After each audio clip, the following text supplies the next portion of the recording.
हमरा जमाना में वॉशिंग मशीन छलैहे नहीं। कपड़ा धोए के लेल पोखर पर जाय पड़े छले।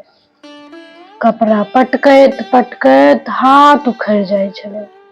आब तो बढ़िया छै, स्विच घुमाओ फट से कपड़ा साफ भ के बाहर आबि जाय छै।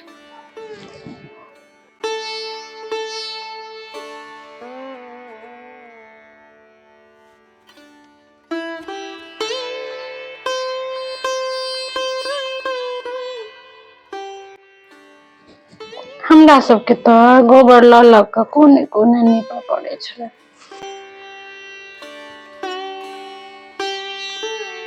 अब तो सीमेंट कैल घर फटाक से साफ भ जाय छै, आरामे आराम छै।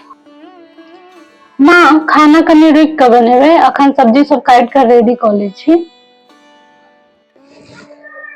हमरा सबके तो अपने से जात में गहूम पीसऽ पड़े छलैया, चूल्हा जराबऽ पड़े छलैया, तहन जाके रोटी बने छलैया।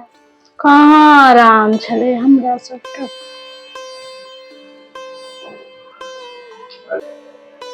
आब तो बनल बनायल आटा भेटे छै, फटाक से चूल्हा जराउ आ दो रोटी सेक लिया।